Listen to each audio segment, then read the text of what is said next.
Amen. So it's the 4th of June, 2026. And as usual, I have a few thoughts before we pray that I would love to just share with you. Tonight, I would love to talk to you about continual prayer or to continue in prayer. We find a scripture verse out of Colossians chapter 4 from verses 1 to 4. We can just turn there, Colossians 4. 1 to 4. Paul the apostle is incarcerated in a Roman prison, and he writes the following to the church at Colossae. Continue earnestly in prayer, being vigilant in it with thanksgiving. Meanwhile, praying also for us that God would open to us a door for the word to speak the mystery of Christ, for which I am also in chains, that I may make it manifest as I ought to speak. The verse I want you to see is verse 1. Continue earnestly in prayer, being vigilant in it with thanksgiving. Now, just an introduction quickly there. The epistle to the Colossian church is generally dated around AD 60, during Apostle Paul's first imprisonment in Rome. It is considered as one of his prison epistles, alongside Ephesians, Philippians, and Philemon. So the 4 prison epistles would be Colossians, Ephesians, Philippians, and Philemon. The city of Colossae was a culturally diverse city, influenced by Jewish legalism, Greek philosophy, and local mysticism, which contributed to the false teachings that was infiltrating the church then.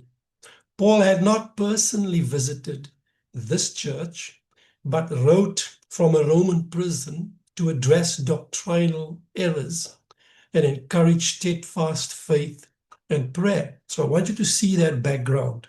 In the light of the diversity of these negative factors within the Colossian context, Apostle Paul now encouraged the Colossian believers to respond with strategic prayer attack when he states, continue earnestly in prayer, being vigilant in it with thanksgiving. To be vigilant in prayer is to utilize governmental prayer as a watchful countermeasure to the negative influence of a city's contextual reality. Therefore, in our praying tonight in the Spirit, which is praying with our spirit in union with the Holy Spirit, we must watch in our prayers, and we must watch with thanksgiving. The Apostle Paul here admonishes us to continue earnestly in prayer.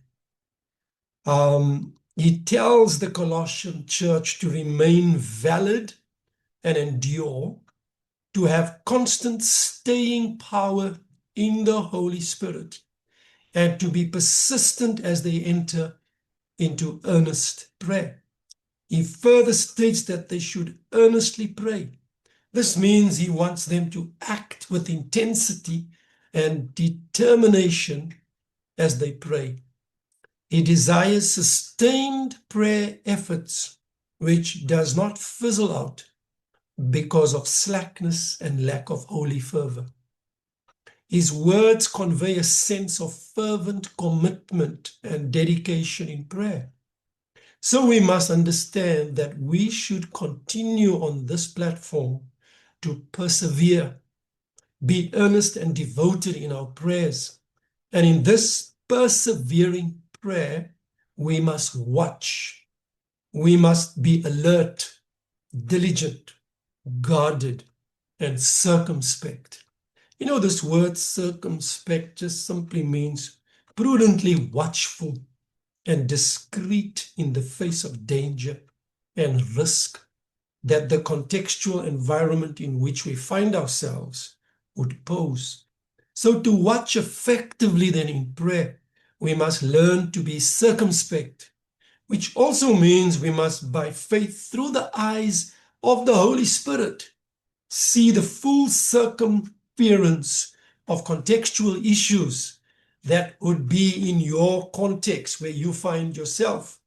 As governmental prayers, we must view things from the eternal perspective of God's throne, which includes all of God's full global plans and purposes in Christ.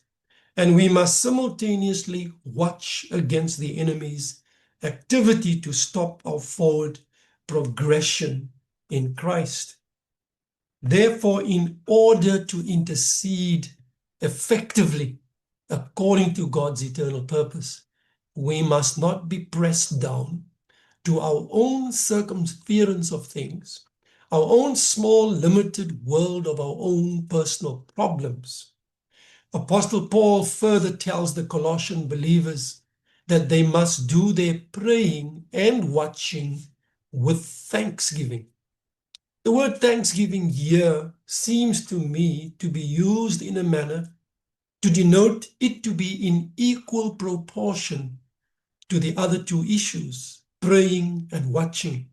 Apostle Paul wants us to know that praying, watching, and thanksgiving are three interrelated components of effectual prayer. He says, continue praying, being vigilant in it, and do it with thanksgiving. These three parts are designating that each one of the three are equal in measure and in proportion and in importance. It takes all three, continue in praying, being vigilant, and with thanksgiving, to make up the whole of effectual prayer. There must be continuance, being valid and endure. There must be watchfulness, being vigilant, and there must be thanksgiving, letting the spirit and action of gratitude surround your watching and your praying. Therefore, our praying with thanksgiving is the accompanying power that gives continuing prayer, and being vigilant in prayer the necessary symmetry or balanced proportion and the corresponding harmony needed to bring about and produce God's intended results in effective governmental prayer. Now, as I end, Jesus Christ then is the ultimate example and full expression of such prayer, praying and watching with thanksgiving. The three fundamental things: praying, watching, thanksgiving. A thanksgiving that is the mighty force and accompanying power, which, when united in prayer, in the spirit and watching, becomes a vital and intricate portion of the preordained plan of the Father through the Son. Our Lord's travail, for instance, in the Garden of Gethsemane, expresses for us these three equal proportions in prayer. Hear the Spirit of the Son as he cries out in agony from the depths of his being unto his Father. In the Garden of Gethsemane, he would say, Abba, Father. The words Abba is an expression of deep endearment, expressing love and deep affection for the Father. The Son cries out, Abba, Father, not my will, not my desire, but yours be done. Yes, here he says, I am come to do your will, O God, to fulfill what is written of me in the volume of the book. I delight to do your will. My desire, my disposition, my inward attitude of heart is to do your will and to bring you pleasure in me executing that will. My inclination and whole bent of my mind and my spirit, the desire of my whole being, is to please you, my Father. Herein dwells the Spirit of the Son. And in these beautiful words, we find the meaning of Abba, Father. This is the accompanying power that we need to balance our praying and watching with. Dearest sons of God that are here on the platform tonight, there is a great power that joins our prayers when, in spite of all our circumstances, we can intercede for God's purposes with a cry in our heart, not my will be done, but your will be done. Abba, Father, it is my pleasure, my joy and delight to do your will. And continue to pray, irrespective of the circumstances around you. A wife that might not feel well, a child that is wayward, financial problems. But in the midst of all those circumstantial issues, we still need to be like Jesus that says, Abba, Father, I am here to do your will, O God. And in all of that, I will still cry out unto you, knowing that your intervention in my circumstances and in my city and in my nation and in the entire world is dependent of me crying out unto you for your intervention. This is the essence then of true, continuing, fervent prayer, being vigilant in it with thanksgiving. I want to say it again. Continuing, fervent prayer, being vigilant in it with thanksgiving. This is what I believe effectual, fervent, watchful prayer, interlaced with deep thanksgiving that would turn the heart of God our Father in response to our cries. And that's it for tonight.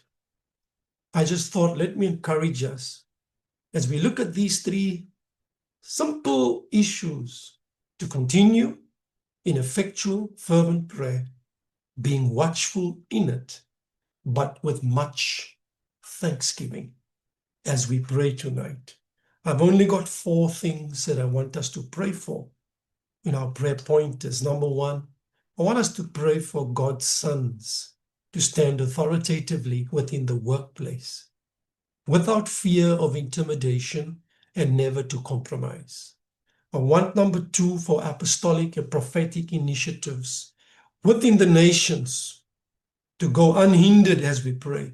Let us ask God to open effectual doors for the word to be preached and that there be a greater revelation of the mystery of Christ to be carried into the nations. Let's pray for marriages tonight.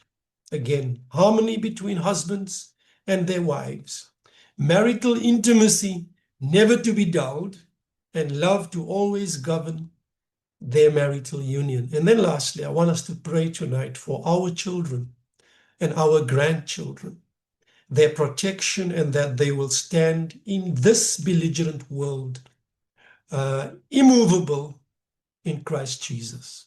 So those are the 4 issues. I want to ask Nikolai to lead us tonight in whatever way, Nikolai, you feel. And guys, you don't need to pray for all those things. You can pray for some of them. But let us just together symphonize tonight as we pray and ask Father for his sovereign intervention. God bless you. Amen.